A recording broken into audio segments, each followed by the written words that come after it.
Oke, di rumah barunya Pak Ustadz Danu, guys. Masya Allah. Coba kita lihat ke dalam yuk. Rumahnya Pak Ustadz.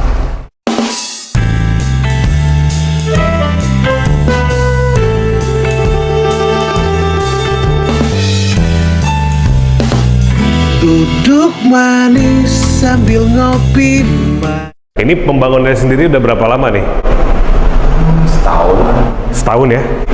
Dibangun rumah ini kan karena dulu ibu saya kan pengen jadi satu sama saya. Ya. Pengen jadi satu sama saya. Di tengah-tengah bangun, ibu saya malah dipanggil sama Allah. Oh, innalillahi wa inna ilaihi raji'un. Ya, jadi ya sudah, memang belum waktunya aja, Mas. Oh, jadi bisa dikatakan rumah ini tuh dibangun salah satu inspirasinya karena ibu Iya. mau tinggal bareng sama Pak Ustadz. Mau tinggal bareng. Ya, sebenarnya kamarnya kan dulunya maunya ini. Kamar ibu nih. Ini kamar ibu sebenarnya dulu. Tadinya. Nah, ini kamar ibu, ini tembok. Ini dulunya pintu. Oh. Nah, jadi dulunya ini pintu. Terus ini tembok.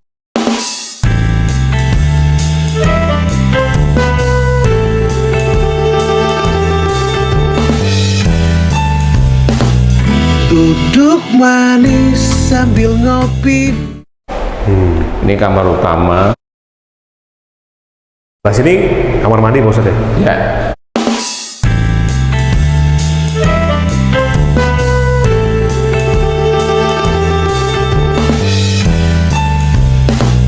Duduk manis sambil ngopi, manis ngobrol di tongkrongan orang santai, tos-tos.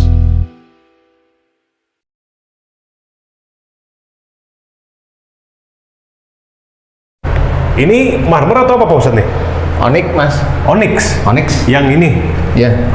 Yang ini onyx Pak Ustadz. Onyx, insya Allah. Bedanya sama marmer tuh apa Pak Ustadz onyx? Kalau onyx itu beda-beda tetepan karena motif ya. Kalau onyx itu bisa dikasih lampu di belakangnya untuk berpendar. Kalau marmer itu masif kayak begini itu nggak bisa. Ini marmer nih, nggak bisa. Nah, ini marmer apa nih Pak Ustadz? Itali. Itali. Ya. Kalau yang di lantai ini sama Itali. Itali juga. Namanya Levanto kalau nggak salah ini. Ini yang membedakan tuh adalah motifnya mungkin Pak Ustadz ya? Iya, motifnya aja. Motif-motif guratannya ya, khas banget ya emang ini. Ini juga Itali. Itu juga Itali itu onyx. Flower onyx namanya. Kalau warna-warna kayak gini tuh berarti memang dari batunya sendiri. Dari batunya sendiri itu yang nyusun malaikat itu, Mas. Gimana Pak Ustadz? Yang nyusun malaikat. Iya ya. Itu yang nyusun Allah maksudnya. Iya, Jadi iya. minta, Melalui para malaikatnya. malaikat dengan ketemunya mineral ini, kemudian ketemu dengan warna coraknya begini. Makanya sebenarnya kalau kita melihat kayak seperti ini umpamanya ya. Ini tuh antara batu yang kayak begini nyusunnya itu kan susah, Mas. Ada putihnya, ada merah, ada hitam, ada ini, dan bercaknya itu hampir mirip sama. Itu sebenarnya kuasa Allah loh, Mas, itu, Mas. Untuk menyatukan Unsur-unsur itu ya. ini, gitu. Jadi bukan persoalan masalah mewah, enggak. Ini kuasa Allah yang kuat sekali. Lewat kita membuat sesuatu dengan ubin atau apa marmer tuh bentuk rasa syukur juga sama Allah. Iya, keindahan yang Allah Iya, ini ciptakan. Allah berikan sebenarnya kayak begini nih kan beda nih. Kok bisa seperti ini lah? Ini kan Allah nih yang bikin.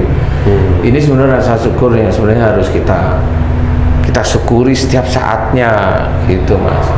Sehingga jangan sampai kita itu menyanyiakan bahwa memang kenapa dalam Quran ceritakan bumi itu sebenarnya bisa ini sama manusia, itu salah satunya ini dimaksimumkan. Kayak seperti ini dengan ini sudah beda. Onyx ini sudah ininya juga beda. Bener-bener indah banget. Nah, Pak Ustadz kayaknya concern di kamar mandi tuh kasih batu onyxnya, dikasih batu marmernya. Ini sebetulnya sampai seperti ini tuh Pak Ustadz emang khusus untuk kamar mandi itu harus seperti ini, bersihnya, rapihnya, indahnya, atau seperti apa sih? Ya memang harus bersih ya menurut saya, karena kamar mandi itu kan tempat yang kotor lah. Oke. Ya, Mas. Tempat kotor. Nah, itu sama seperti kita. Kita itu manusia. Kalau memang banyak kotor, kan dianjurkan untuk taubat sebenarnya. untuk membersihkan diri dari dosa-dosa kita. Kita dianjurkan untuk taubat, dan itu setiap saat. Kamar mandi itu ya sama seperti kalau manusia atau kita itu sendiri banyak dosa. Kalau dibiarin itu kan nggak enak, Mas. Kamar mandi dibiarin kotor itu gimana sih? Kan kalau orang, iya, kalau orang itu kan kalau nyerewetin bisa nyerewetin, oh ini kotor anu kan bisa. Coba kalau dia tobatnya dia kepada Allah Ta'ala, mampu nggak dia? Nah itu saya terapkan di setiap rumah saya, bahkan kamar mandi saya tetap mendesain untuk bersih, kemudian warna itu terang biar nanti kalau ada kotor itu ketahuan, seperti itu. Jadi intinya adalah kamar mandi ini itu ibaratnya itu dosa-dosa kita. Jadi harus kita bersihkan dan mohon ampun betulan. Tuh, dari kamar mandi aja udah ada filosofinya tuh guys. Ya. Insya Allah ya, boleh kita terapkan juga di rumah. Jadi jangan mentang-mentang kamar mandi asal ya Pak Ustadz ya, berantakan Ya, mana-mana. nggak bisa. Tapi justru tempat yang kotor itu harus concern untuk dibersihkan. Untuk dibersihkan kalau saya. Bener. Karena saya sendiri kalau waktu ke ya pada saat melakukan salah satu ibadah itu, saya kalau mau mandi di Mina itu mandinya kan bareng. Itu kan teman-teman itu kan jorok-jorok. Ya saya itu sebelum mandi saya bersihin dulu kamar mandinya, itu saya bersihin. Ustadz yang bersihin. Saya yang bersihin. Jadi memang begitu, nggak tahu saya kenapa seperti itu.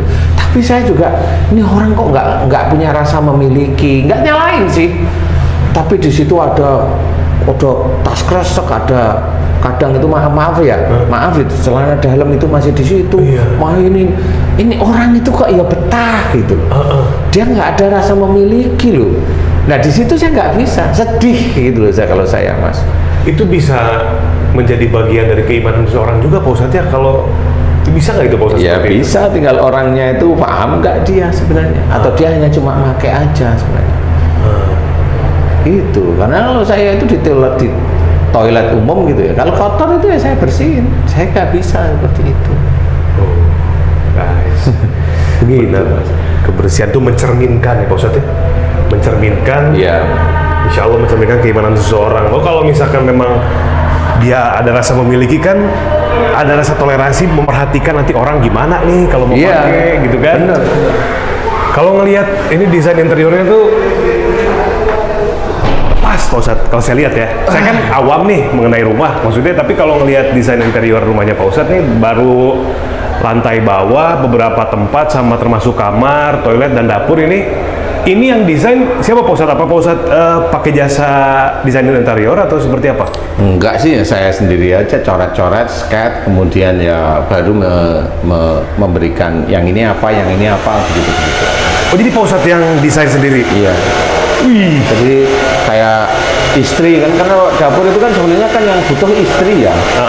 Jadi kayak istri itu apa maunya gitu aja, saya maunya ini ya udah kamu beli aja apa kemudian nanti di set, kemudian didesain ulang lagi pasnya apa. Ini urusan perempuan ya. Tapi Pak Ustadz memfasilitasi. Ya, memfasilitasi apa yang Mbak Ulan inginkan. Gitu. Ya, seperti itu. Ini juga beda nih Pak Ustadz ini ya. Iya. Ini bak cuci piring. Bagus. Luar biasa. Mudah-mudahan nih semua teman-teman yang lagi nonton ini Allah izinkan Pak Ustadz. Amin. Punya Allah idaman dan impiannya. Amin. Dekat aja sama Allah beneran. Amin. Dekat sama Allah beneran. Jadi nanti mulai kalau dekat sama Allah, iman kuat, amal soleh insya Allah juga bagus ya, insya Allah nanti akan ya saya tidak tahu persis ya, itu hanya Allah mengabulkan doa, itu kan haknya Allah ya. Betul. Tapi kalau memang sudah imannya kuat, amal solehnya bagus ya, mudah-mudahan lah ya, tinggal ikhtiarnya, kalau memang itu ikhtiarnya dapatnya bagus ya insya Allah lah. Insya Allah ya, saya nggak bisa bilang pasti dikabulkan karena pasti itu hanya Allah. Hanya milik Allah. Iya, cuma saya memberikan jalan aja seperti itu. Hanya seperti itu. Amin, insya Allah Pak Ustadz.